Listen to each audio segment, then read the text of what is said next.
Hello बच्चों, कैसे हैं आप लोग। उम्मीद करती हूँ सब बहुत अच्छे होंगे और अपनी पढ़ाई कर रहे होंगे।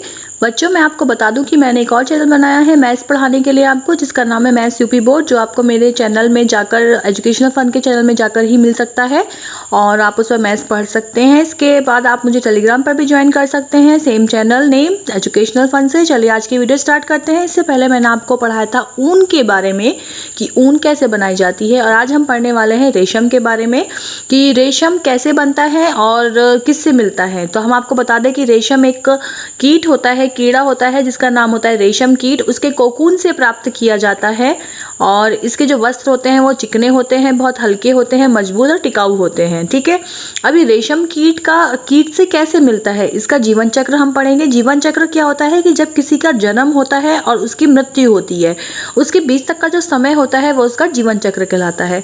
अब इसमें हम पढ़ेंगे कि इस जीवन चक्र में ये कैसे किस स्टेज पर आकर हमें रेशम देता है। देखिए, ये आपकी बुक में जीवन चक्र दिया हुआ है। जो रेशम कीट होता है वो शहतूत के या अरंडी या ओक इत्यादि के पेड़ों पर रहता है। देखिए आपकी बुक में लिखा हुआ है, ये सब कुछ लिखा होता है।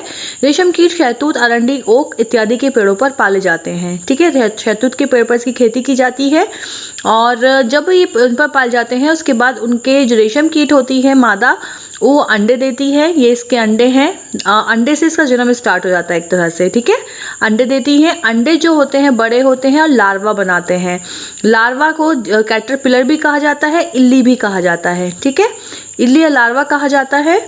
और कुछ टाइम के बाद क्या होता है कि रेशम कीट के लार्वा में एक विशेष ग्रंथि होती है जिसे रेशम ग्रंथि कहा जाता है। जो लार्वा है इसमें एक विशेष प्रकार की ग्रंथि होती है। ग्रंथि वो चीज़ें होती है बच्चों जिससे कोई चीज़ निकलती है। जैसे हमारे शरीर में बहुत सारी ग्रंथियाँ होती हैं, तो जिनसे कोई पदार्थ निकलता है जो हमारे लिए लाभदायक है, वो ग्रंथि कहलाता है। ठीक है, तो ऐसे ही रेशम कीट के लार्वा से भी एक ग्रंथि होती है जिससे रेशम से लसदार पदार्थ निकलता है और यह लसदार पदार्थ जो होता है बहुत ही प्रोटीन युक्त होता है। ठीक है, इसके बाद क्या होता है, कुछ टाइम के पश्चात जो ये लार्वा है, ये लार्वा जो होता है बन जाता है प्यूपा। क्या बन जाता है? प्यूपा। जैसे ये लार्वा था, ये लार्वा क्या होता है, थोड़ा सा ऐसे गोल गोल होके प्यूपा बन जाता है। प्यूपा बनने के बाद जो ये प्यूपा था, जो इसने रेशम लसदार पदार्थ निकाला था, ये लसदार पदार्थ इसके चारों तरफ ऐसे करके लिपट जाता है। ठीक है, प्यूपा ऐसे है, धागे की तरह इसके चारों तरफ ऐसे करके लिपट जाता है, जैसे यहाँ पर लिपटा हुआ है। जब ये प्यूपा, इसके अंदर कौन है, इसके अंदर लार्वा नहीं है, इसके अंदर प्यूपा है। लार्वा जो था प्यूपा में बदल गया है और ये रेशम जो है इसके चारों तरफ लसदार पदार्थ लिपटा हुआ है। इसे बोलते हैं कोकून। क्या बोलते हैं इसको? कोकून बोलते हैं। इस कोकून के अंदर ही जो वयस्क कीट है उसका विकास होता है। ठीक है, जब ये पूरा बड़ा हो जाता है तो ये कोकून को काट कर फाड़ कर बाहर निकल आता है और हमें रेशम कीट नया मिल जाता है। ये तो है इसका जीवन चक्र। ठीक है, फिर ये रेशम कीट बन जाएगा, फिर ये अंडे देगा, फिर लार्वा बनेगा, फिर प्यूपा बनेगा, प्यूपा पे कोकून बन जाएगा, कोकून से फिर रेशम कीट बन जाएगा। ये हो गया इसका जीवन चक्र। ठीक है, लेकिन इस रेशम कीट से हमें रेशम कैसे मिलता है ये आपको अब बताते हैं। ठीक है, रेशम कीट क्या होता है, जो कोकून वाली स्टेज है, इस कोकून वाली स्टेज में ही जो होता है, इसको कोकून को उबलते हुए पानी में डाल दिया जाता है। ठीक है, ये लिखा है आपकी बुक में, ये क्वेश्चन भी है पीछे आपका।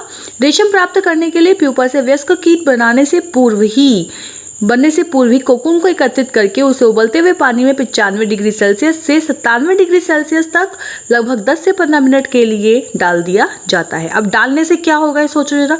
ये कोकून है, ये कोकून बेचारा पड़ा हुआ है उबलते हुए पानी में, तो क्या होगा, इसके अंदर कौन है, इसके अंदर है प्यूपा। अब उबलते हुए पानी में अगर उसे डाला जाएगा तो क्या होगा, ये मर जाएगा। तो जो प्यूपा था वो अंदर का मर गया और जो लसदार पदार्थ है ये चिपचिपा था, चिपका हुआ था आपस में।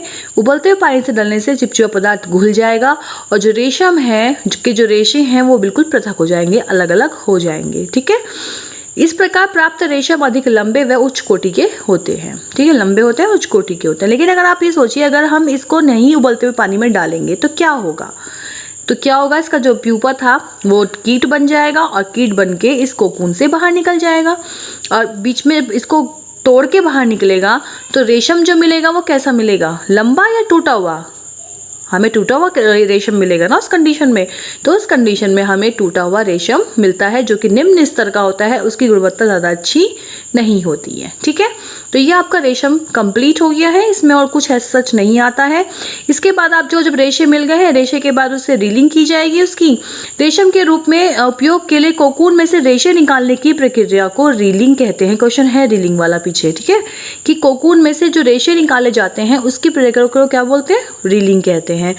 ठीक है, इसमें रेशम का धागा बनाया जाता है और फिर उनकी रंगाई की जाती है अलग अलग रंगों में, और रंग बिरंगे धागे बनाए जाते हैं और फिर उनसे विभिन्न प्रकार के कपड़े बनाए जाते हैं और हमें बहुत सारी रेशम प्राप्त हो जाती है। ठीक है, होपफुली आपको ये चैप्टर कम समझ में आ गया होगा यहाँ तक का। बस एक टॉपिक और बचा है, उसके बाद इसके क्वेश्चन आंसर्स करेंगे। ठीक है, इसके अलावा आप मैथ्स पढ़ना ना भूलें, टेलीग्राम पर चैनल ज्वाइन करना ना भूलें। So keep watching the videos. Thank you, bye.